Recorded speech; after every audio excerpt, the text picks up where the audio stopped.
Professional chefs are notorious for breadcrumbing or shortchanging our audience when it comes to doing recipe demonstrations or giving you information in restaurants or magazine articles about what actually makes our food taste so good. Deleting an ingredient or a garnish or something from a recipe that makes it extra special in the hopes that you're always constantly searching out what our products really taste like. I will give you now one of my secret garnishes that makes everything you put it on taste more delicious. And I learned it from some native Pacific Islanders on the island of Oahu who taught me some historical seasonings that have been used in traditional cooking in that part of the world for thousands of years. And I just did my version of it and developed something that I call a Macadamia Nut Crumble. But thousands of years ago, if you made this dish and you put it in front of a Pacific Islander today, they would know exactly what you were making. And it's just a seasoning mix that you use a mortar and pestle for. I am using macadamia nuts. I'm using dried seaweed, sesame seeds, salt and sugar, hot chilies, and toasted dried shrimp. And this product, by the way, is one that you can buy in any Asian market or online, as well as the hijiki seaweed. You can use other seaweeds. I happen to like it with hijiki. I just toast these a little bit so they grind a little better in my mortar and pestle. So this is it. You simply break it all down. And yes, a big mortar and pestle is necessary, but you can do it in small batches in a spice grinder. Don't do it in a food processor. It'll just kick food around in there. But all you want to do is put your ingredients in one at a time. I can do this pretty full format because I'm using a very large mortar and pestle, one that I bought on Amazon. It's my favorite one. I bought 3 of them, one in storage in case the first 2 break, one for here in our studio kitchen, and one that is sitting on the counter in my home. When you get to the bigger ingredients that have some moisture in them, the nuts, even though they've been toasted, have some moisture in them. We toasted them a second time, by the way, to get good brown color on them. The shrimp that we toasted a second time. The chilies that we toasted a second time to turn them from red to brown.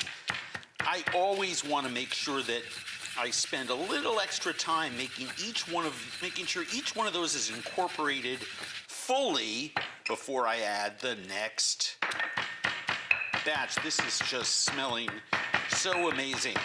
The great thing about a big mortar and pestle is that I have about a 2-pound pestle here, so I can actually, I'm going to tilt that towards you. You can see I've actually smashed those dried shrimp before I use my circular grinding motion.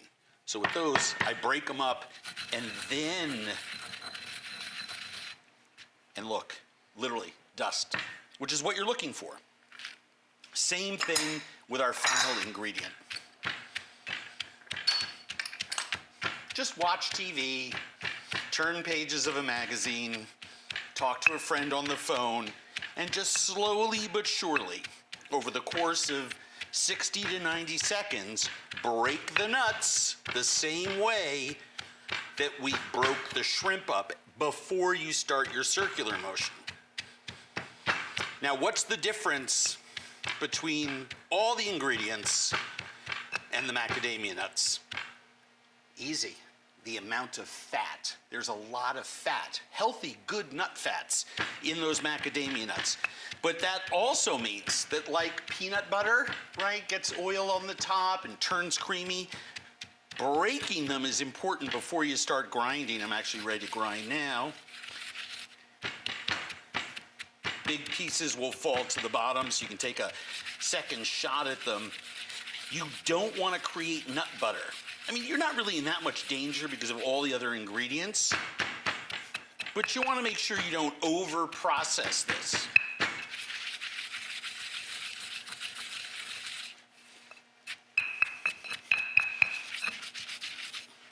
Oh, this is grilled fish, soups, salads, little appetizers on its own. I mean, there's almost nothing that I don't like on this.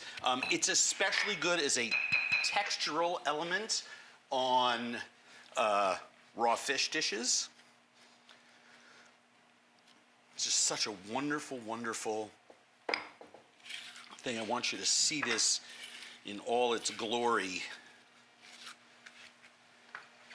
Let's spoon this back into this bowl. It's spicy.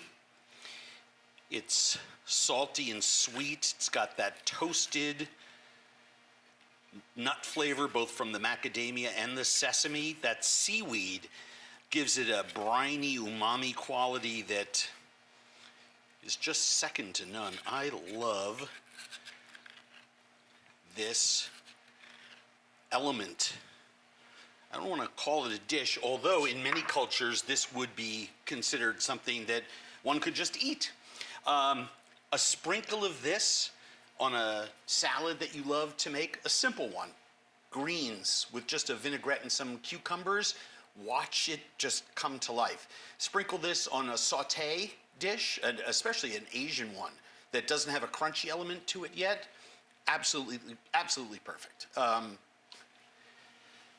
I can eat this all day long. That's a perfect food. And that's one of those little things the professional chefs, we love to hide from you guys. From my kitchen to yours, enjoy.